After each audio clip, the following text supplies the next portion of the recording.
Well, guys, this is it. The finale of reading your comments. Before this starts, I need to say thank you so much for everything for the last 2 years now. And I've been dealing with this for a while, so yeah. And now we gotta get right into it before this stuff happens. It's gotta be a long 36-minute video. Yep, today we're gonna react to Jacksepticeye's finale, reading your comments, episode 111. And I am really honored to do this again. So then, let's begin. And now, Let's go. YouTube comments with Jacksepticeye. Hey Jack, if you were to get into a fight, what would your soundtrack be? My soundtrack would just be the Doom 2016 soundtrack, entering into battle with thunderous gent music right behind me, powering my every move. Or it would be like highty-tighty, like fake Irish music. How Okay. the F are you such a lovely, caring, unfathomably generous human being? I've killed many people. Jack, what would you do if you were teleporting to Egypt and a giant snake looked down at you and said, "I'm sorry, little one," and then proceeded to twist your nipples dry? Wow. I'd say twist harder. Do you miss interacting with your audience like this? If so, would you consider doing this again in the future? Yes, I desperately miss doing these kinds of things, but the YouTube comment system has changed quite a bit since I used to do reading your comments videos, and the types of comments people leave are very, very different than what they were back then. There's very little to glean from them these days because it's usually very specific to the video, or it's a just generalized meme, so it's hard to answer anything anymore. Hi Jack, I have a question for you. That's great because we're doing reading your comments.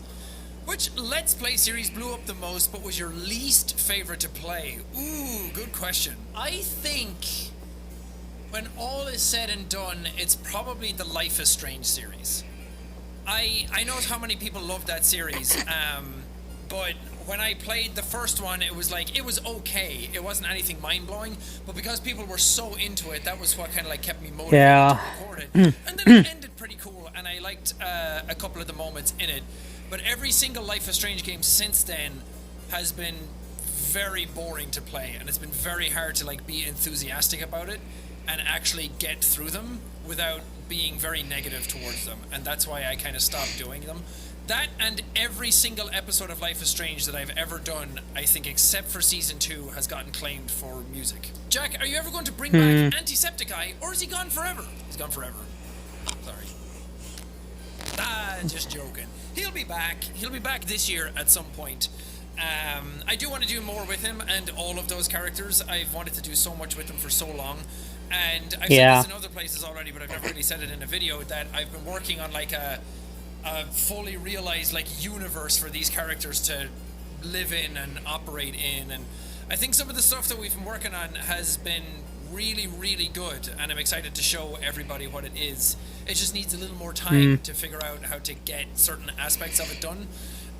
But over the next few years, I definitely want to go towards those characters more and act out scenarios with them and kind of mess around with them a bit more. And I think there's a ton of potential in them that I really want to dive into. Hey Jack, question. Are you thinking about getting more tattoos? Yes, but I'm not really sure what yet. I only have the 3 so far, but I definitely want to fill out my arms a small bit more. But I'm not one of those people that I don't want to go in and get a tattoo for the sake of a tattoo. I really want the tattoos that I have to kind of mean stuff to me and actually have a semblance for my style and my preferences, instead of just getting something because I wanted a tattoo to fill a space. Totally fine if people want to do that. It's just, for me, I like having them mean something so I can talk about them more. And I want to get the Bayolet from Berserk soon. If any of you don't know what that is, it's the little pendant that has the face on it. That's yeah, I see it right there. I see it. I see it. Will you ever do a collab with your fans? That would be sick. Not gonna lie. What do you think we're doing right now? You guys left comments that I asked for, and now I'm answering them. That is a collab. Is it weird having a public relationship with Gab? How do you guys choose what to share and what to keep for yourselves? Do you have issues with nosy people trying to get involved? Yes. I feel like anytime you have a relationship, there's always going to be some people that want to get involved in it one way or another. And having it be a public relationship for 2 people that have large followings is always going to get a little messy here and there. Thankfully, the absolute majority of people are perfectly nice and totally cool about everything, and they're so supportive, and it's lovely. But you'll always get those people now and then who either want to drive a rift between you, or they just don't like the other person for some reason. Like, people on her end might not like me, people on my end might not like her, for whatever reasons. Usually they're benign and usually they're silly.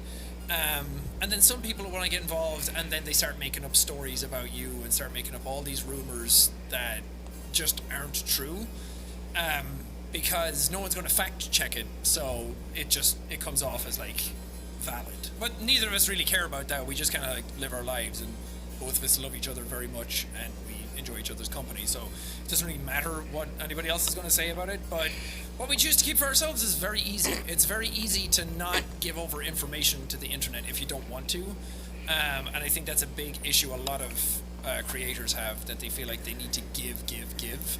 And as I've talked about many times in the past, I learned that a long time ago, and now have a much healthier balance. Yeah. The same behavior as you in a lot of ways. And when you got diagnosed with ADHD, I went to a psychiatrist to find out if I had it. Yes, I do. My question is, did the medication really work? Do you feel different, more focused and less anxious? I really don't like to take behavior medicines and want to be sure. Okay. I want to say this first and foremost, that I am not a doctor. I'm not a psychiatrist. I can only speak from my own experience for what worked for me, which is not going to be the case for absolutely everybody. And you should not take what I'm about to say from my experiences as something that you should do for yourself, because that's one thing I definitely don't want to do, is give medical advice. But for me personally, with ADHD, it was that thing that I always kind of knew in the back of my mind that I had it. All right. Getting the result, saying that I had it, was more than the medication. The medication helps. It helps me kind of like stay on track more. I think when I want to do a project, I get less fed up and less angry and less all over the place, and it keeps me focused more when I'm doing it. But for me, motivation was a big thing, and that's why I got tested, because motivation for me, and hoping that medication would help like kickstart my motivation to do all these things like the Ego project, I thought that would make such a massive difference, but it didn't. It just helps me do it when I'm in it. And a lot of other life changes and a lot of other sort of self-help things, like writing stuff on whiteboards and planning stuff out properly, helped me far more than the medication does. But I do think the medication helped, and it definitely makes me feel less anxious day to day. But you should talk to your psychiatrist more about it, definitely about your fears on it, and they can let you know one way or another. You don't need medication if you have ADHD. I don't need it. Jack question. Hey, Jack question. My name is Sean. What is a game you have played that you wish you could experience for the first time again? So I could go with the obvious ones like Shadow of the Colossus, Bloodborne, all of like my favorite games, because those are the ones that had such a profound change on me, especially Shadow of the Colossus. I think emotionally that changed me as a person when I played it. But instead of just giving the same answers to questions all the time, I think a game that I would love to play again for the first time is Dead Space. I feel like that's such an underrated game in my sort of repertoire, and I've been thinking about it a lot lately because of the remake that's coming out, and Callisto Protocol is coming out, both of which I'll play on the channel, yes.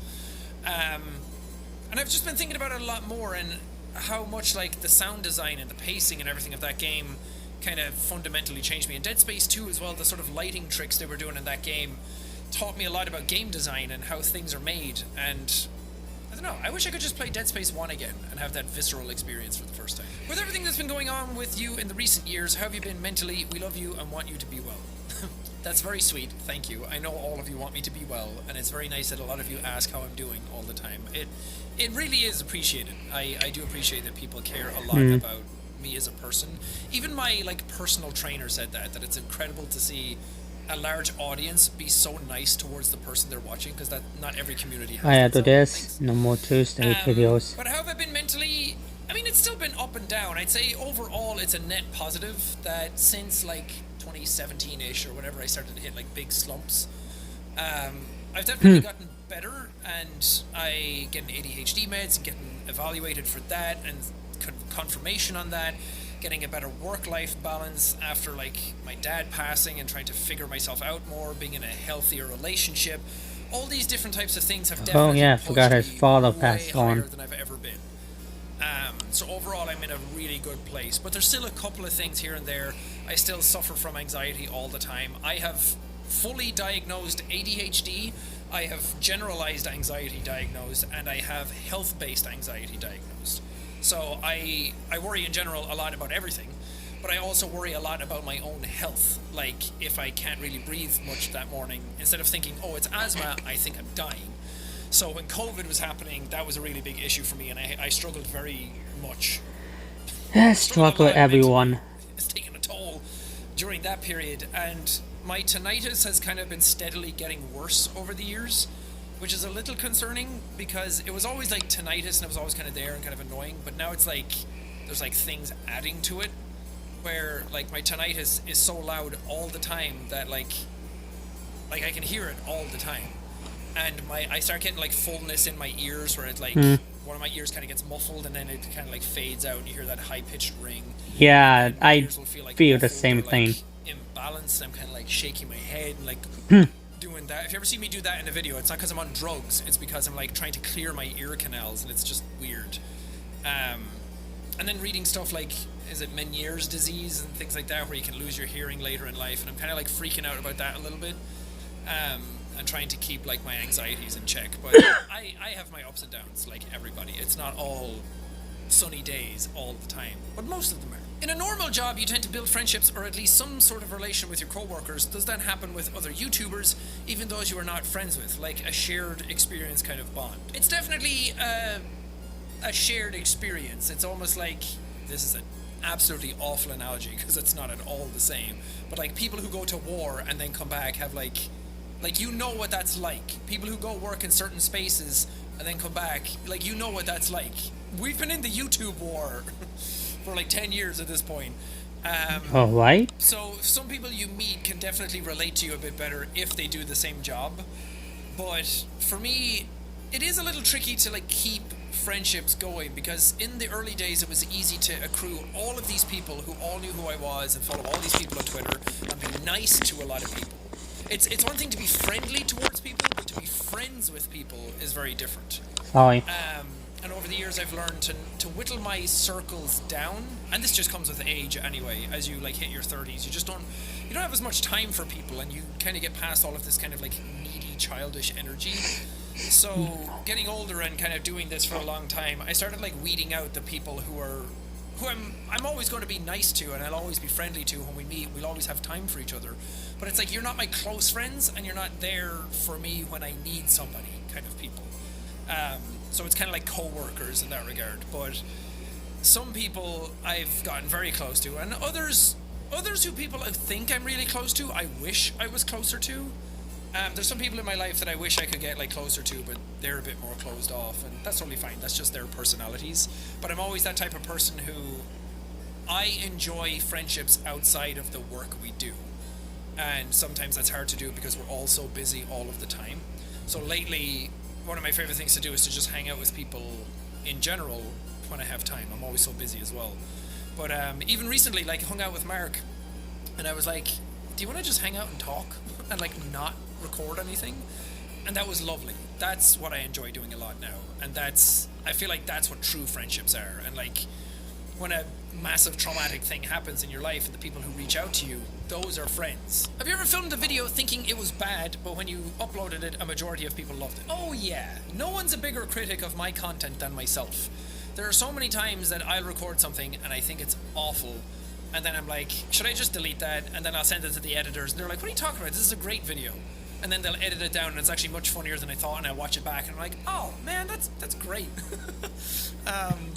So I second guess myself constantly. I always think I'm not funny enough. I always think I don't have enough ideas. I always think I'm not creative enough.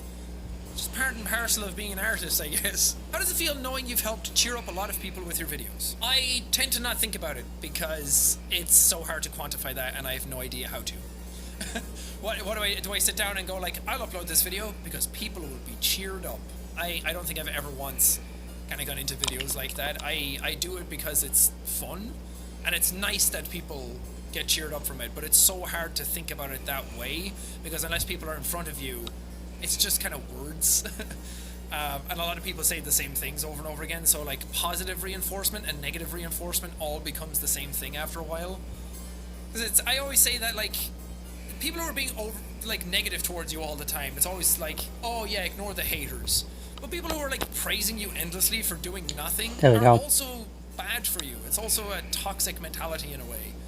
And I'm not into that idea that like somebody tweets something and it's like, I did this today and I did this and that, and everyone's like, wow, so amazing, so proud of you. And I'm like, it's so bizarre. It's a weird existence to be in, because you can fall into that pattern of self-gratification all the time, where I know I can tweet something right now and get pity from people in 2 seconds, and that's very dangerous. You got that right. Mental health, and I try to stay away from it, and I try to just stay in the middle, be realistic, be honest, be genuine, and have fun. But it's absolutely wonderful that people enjoy the content I make, even after doing it for this long, and have such nice things to still say about me, and it doesn't go unnoticed, and I still appreciate it, even though I don't accept it.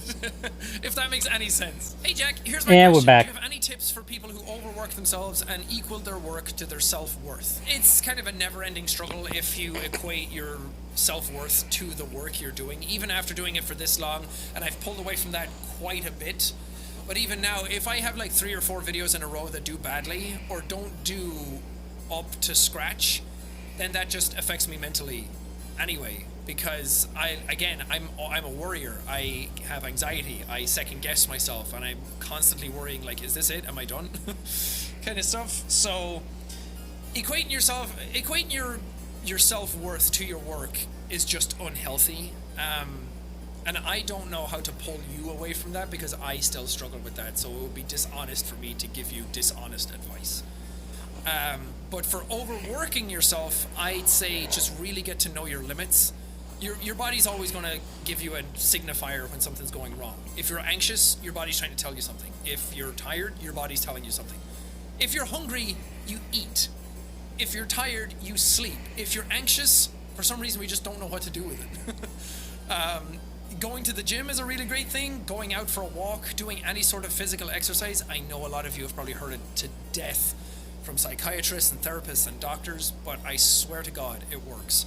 For me, me and Evelyn go out for like an hour walk every day whenever we can, if the weather's nice. Sometimes I blow off work just to do that, and that was me learning a boundary and a limit for not throwing myself into my work, but throwing myself into my life, and that was far more important. And getting a personal trainer, going 3 times a week, really trying to like get myself in shape. You know, it's all just like little things you can do to take care of yourself. Recently, I built a Lego thing. Damn it, I should show it, but it's downstairs and it's hard to lift. It was Far Changing Tides. They sent me a Lego thing that I built of the ship from the game. And it was really cool, but building that got me so much out of my head. Because I do so much work here, looking at stuff and like looking at games and looking at screens, and then I go back and I'm looking at a screen on my phone, and then we watch Netflix or something, and that's another screen. So doing something with my hands and being like just kind of getting my head out of it and getting my hands and my brain working. All right. Jerk off. That's my advice.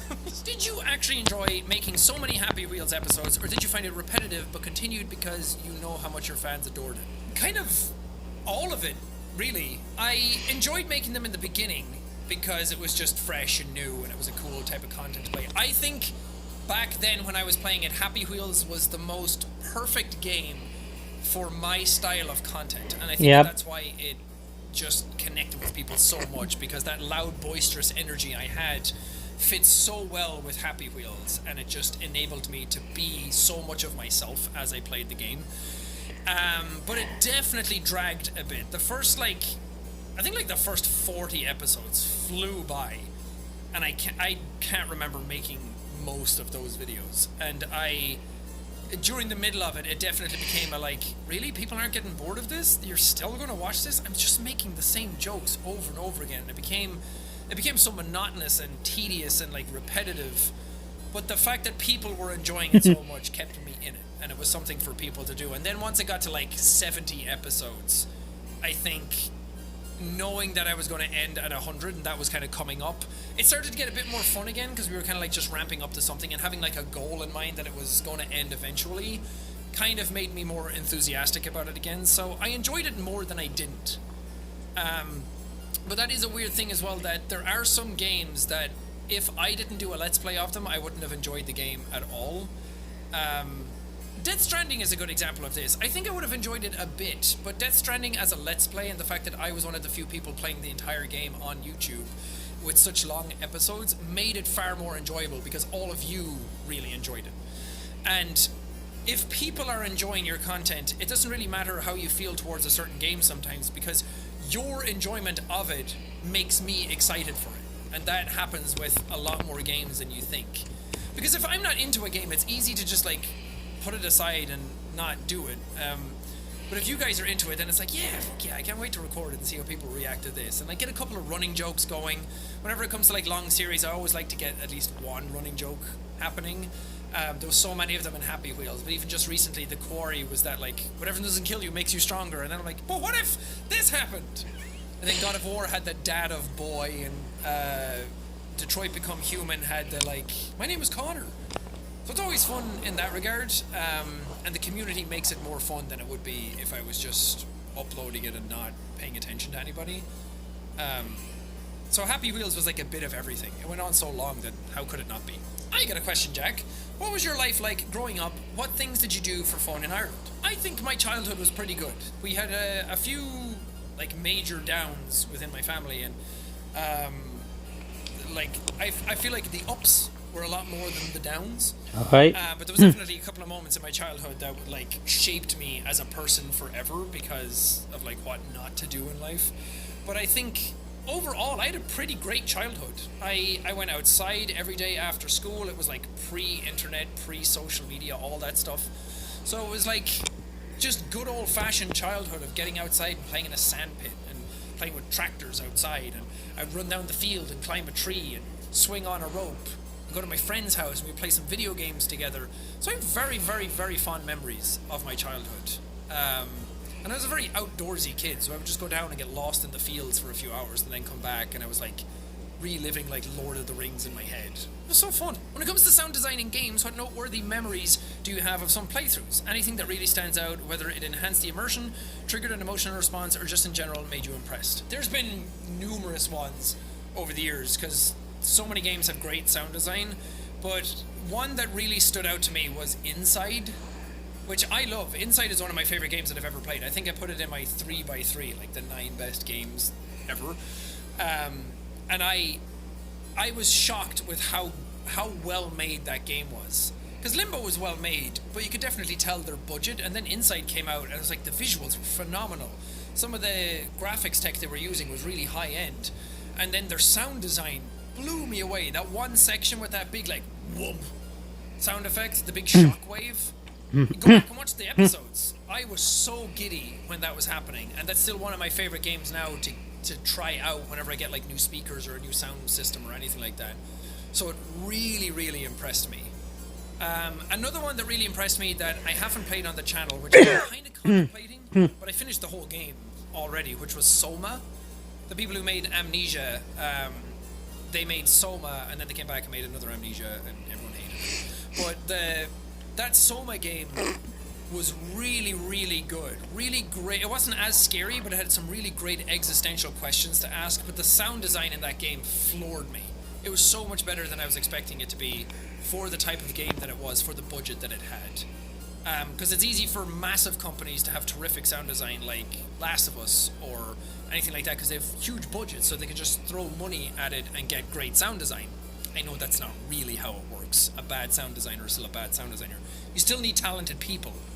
But usually from the smaller budget games, you don't expect such terrific audio out of them, and those two games really impressed me. What's the one thing you can't forget because of how much it hurt you mentally, emotionally, or physically? Things that I can't really say on video because, not because they're like gory or bad details, but just because of the people involved, it would be unfair to them. If you could summarize your channel into different eras, what eras would be from which years? Oh man, the baby era, of course, right at the beginning, right? Just I'm Bambi out on the ice. I had no idea. Oh my god, I had to take care of that bug when I get done. That was like the first, 2-3 years.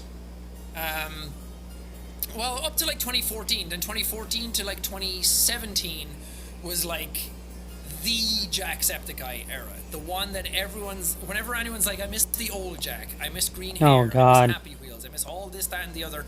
That's all 2014 to 2017.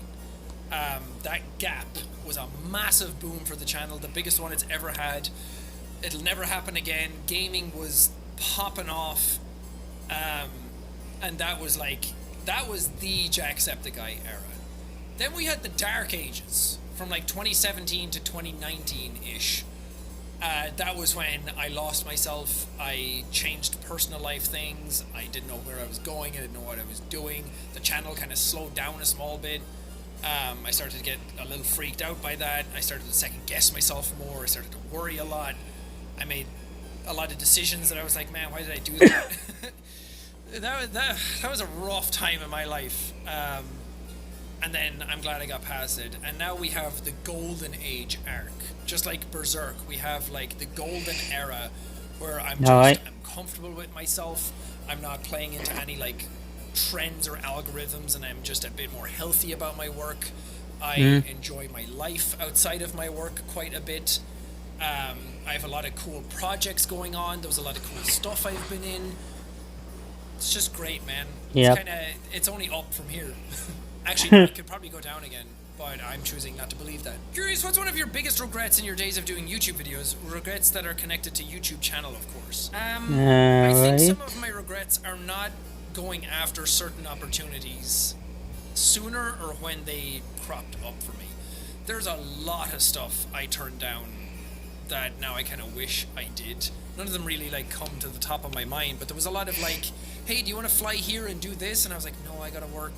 Or hey, do you want to come here and do that? And I'm like, no, I'm just not in the right headspace for that. Like, again, just imposter syndrome kind of holding me back from stuff, like the ego projects and like building them up more. I wish I kind of just struck while the iron was hot on some other things a bit better.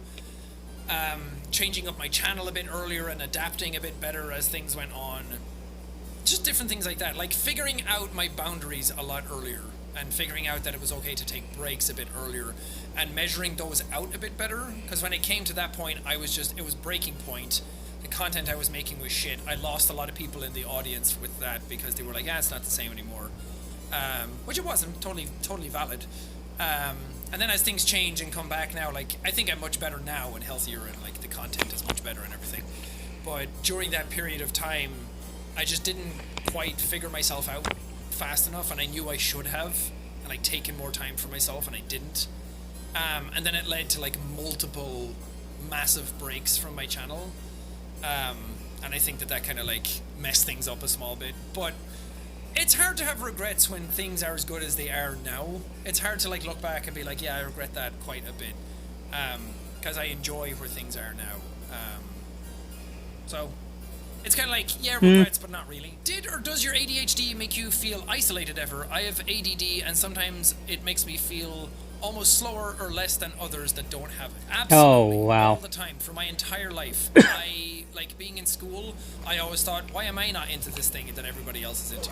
Why am I not able to, like, study? Why am I not able to do, like, amazing grades all the time? My grades weren't bad, and I got great grades for how much studying I did.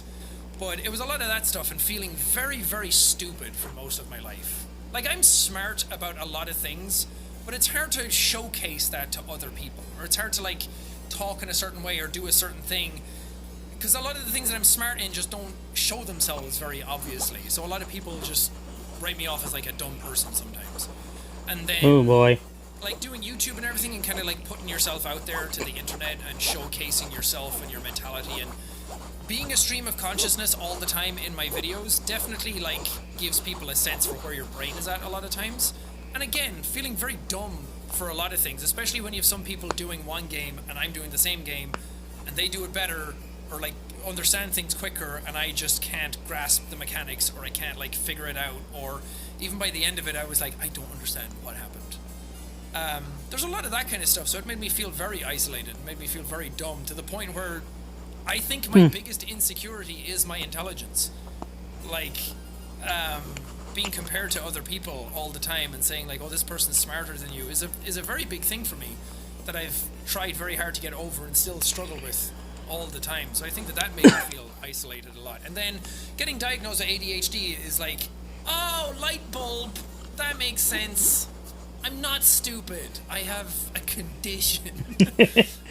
And then life kind of, all the jigsaw pieces of life start falling into place. I can't go back and redo any of those, but at least it gives me like context and closure for myself on a lot of scenarios that I went through in my life. And that makes me feel a bit better. Hey Jack, question for you. Do you still know how to speak Korean? 아니요. 나는 한국말 잘 못해요. Brain 없어요. What's brain in Korean? What's brain in Korean? Siri can't translate Korean, apparently, yet. Racist. Ah! 뇌 없어요. I knew that word. Dang it. As you can tell, not very well. How does it feel that a majority of your audience has grown up with you? I started watching you when I was 14 and now I'm 24. It makes me feel like an old man. It makes me feel like I've been doing this a lot longer than I thought I have been. I'm happy about it. It's great. I've seen people like merge with the channel and kind of mature and grow with it. But I get a lot of, most people I meet these days are like, man, I used to watch you so much when I was a kid. Can I have a picture? It's like, so you don't watch me now? Then why are you getting a picture? What is that? What was your thoughts on Felix moving to Japan? Do you miss being able to go over to his house? Yeah, it's a bittersweet kind of thing because we were getting very close to them and I've known Felix for a while and them coming over and we had like movie nights all the time and it was so fun and just getting to hang out and the fact that like COVID was starting to like ease off and the pandemic and the lockdowns we were starting to hang out again and like do cool stuff together. And then moving to Japan, obviously we can't do any of that stuff anymore. But that's like a selfish reasoning kind of thing because we're still here. But I'm so happy for them. He seems so unbelievably happy to be there after seeing firsthand like the stresses and strains they went through to get there and how long it took and all the obstacles they had to get over. I'm just so happy and proud of them that they were able to do it and get there and like carve out a section of their life there. It is a shame that we can't hang out all the time anymore, and I do miss him dearly, miss both of them dearly, because they were some of our best friends that live here in Brighton. So it's hard to have them gone, but I'm very, very happy for them that they get to live their life there, and it finally happened for them, and it actually did happen, and wasn't like called off or anything like that. So there's like goods and bads to it, but I think overall the positives outweigh that because we can go visit them at some point, and that's just an excuse to go back to Japan. Jack, what have you found out about yourself that you wish you knew sooner? ADHD would have helped a lot. I'm wondering, when did it hit you that your channel didn't just have to be a fun hobby, but you could actually be your job? Like, when did you realize that you wanted to do this as your career? And what did you think your legacy will be when you retire? First of all, I never thought it would be a job. No, obviously not. I knew people could do it as a job, but I just did it for fun still. I never went into it thinking I would make any money out of it. But it was always like, it would be cool if. But I realized that it would become a job when I was in my last semester, the last like 4 months of college in hotel management, and it started to gain like a couple of $1,000s a month every month, and it started to like exponentially go up. So I think I was making like I made like €50 on it one time, and I was like, holy shit, it actually made money. And then it was like 150, and I was like, wow, I can actually put this towards stuff. And I put it back into the channel and get games and stuff. And then 1 month it was like $3,000 or €3,000 or whatever, and I was like, oh my god, I got that in a month. That is insane. And all I get to do is play video games. And then the next month it was like over 10k or something like that, and it just started like snowballing higher and higher, and that was like towards the end of college, and I was like, I can actually move out of the cabin and go live in an apartment with friends or on my own and not really have to worry for like a little bit. And I fully thought it was temporary. I fully thought I just struck gold for like a tiny piece of time. I would get like a year out of it, and then that would be great. And then I was trying to figure out what I was going to do after that, but it just kept going and going and going and going and going. I'm so glad it did. But I never thought it was going to be a career. But it was after like the first 4 years probably that I was like, maybe this could be something more. What will my legacy be though? I have no idea. I hope that I hope to not become one of those YouTubers that just kind of like fizzles off, and then everyone's like, oh, that's a shame. Remember when they used to be good and they're not anymore, and now it's just sad watching them upload. I don't ever want to do that. I'd rather just quit and get out before anything like that happens. Because you don't want people talking about you like that, like what could have been kind of stuff. And I've done so well on YouTube already that I'm kind of set for life that I could quit now and I'd be fine financially. So I think my legacy, what I want is that people will look back fondly on my content, know that I was passionate about it and I had fun, that I spread a lot of positivity more than anything else, and that I tried to do a lot for like other causes that are bigger than just me and myself and this community, that I tried to give back a lot. But just that this channel and this community and everything was just nice and everybody had fun. That's kind of it. I don't really think you need much more than that. I don't need to change the world. There'll be far more people after me doing this. I just want people to have had a good time while they were here and then look back on it fondly if I ever do retire and don't do this anymore. Jack, are you still planning on reviewing the Slap Chop? I love those infomercial videos. What the? Well, that's going to do it for this episode. Finally. A long one, but it's been long overdue. Yep. So we had to get in and answer a lot of stuff. But thank you guys so much for all your wonderful questions. There were far, far more than I thought there were going to be. There was 25,000 comments on my post on YouTube asking for comments for this, so thank you very much. A lot of them were the same questions over and over again, so hopefully I answered a lot of what you wanted to know. These are also just a good like state of the union kind of thing, where I can talk about my thoughts and where I am in life and what I want to do and where we've been kind of thing. But I definitely want to do more of these and do like jokey ones here and there, where it's not just overly long rambling all the time and explaining mental health over and over again. Because it's nice that people ask me all those questions, but I feel like it always kind of boils down to those types of questions, and I'm like, man, is that even entertaining to like listen to over and over again? Like, we can have a few jokes here and there, but the reason I wanted to do one of these again is because I did the Wired autocomplete interview, and I was like, yeah, this format is really fun to do. Oh my gosh. So if you haven't seen that video, go watch it. It was very, very fun, and I'm so flattered that I got asked to be in it. But I will do another one of these eventually. Who knows when, but I'll let you guys know. So thanks for watching, thanks for your comments, thanks for being here, thanks in general. It's been great. Bye. We're done. This series is over. We finally got that series done forever. So that means, oh, thank goodness. Thank you so much. And subscribe to Jacksepticeye for the last time. I'd like to say thank you guys so much for this season, for this series so far. This series has been a long one, and it's not actually that. I think it's the third one. I think it's the third series that has been long, over 100 episodes already. So 111. So yay! And I'd like to say thanks so much for awesome 112 reading your comments videos of Jacksepticeye, and I will do more in the future if he's doing this again. If he does, then I'll be doing this again, like snap, like this one, like you know, like a snap. But it's been a blast. It's actually been a freaking blast, actually. It's been a blast. I'd like to say thank you for everything all this time, for 2 years now. It's been awesome 2 years since the first episode, and I really enjoy it.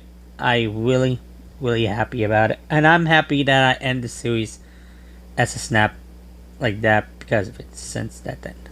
But then I think I remember what day was that actually. I think it happens eventually. Back in July 13, from the first episode, I remember that I would do the whole freaking series of it. It's been amazing. It's been the heck of a journey, and it's been one tough journey so far this time of day. 2 years actually. 2 freaking years of doing this. 2 years, 1 month. Yep, that's how you do it. And stuff like that is just nice to it.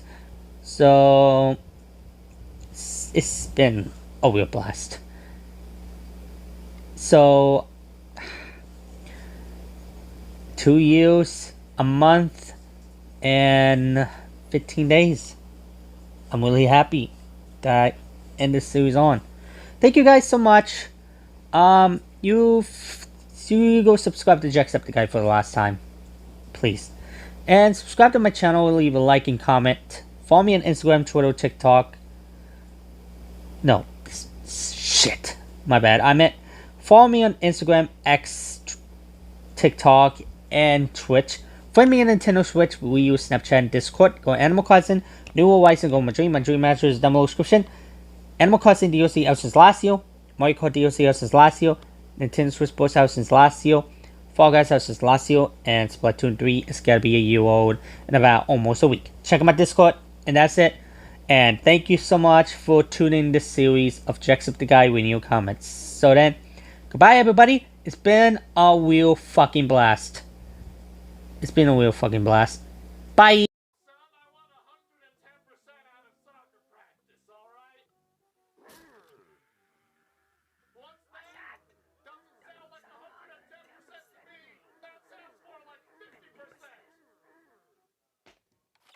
Yep, you got it. The ratings are in. The show's canceled. Oh, that's what happens.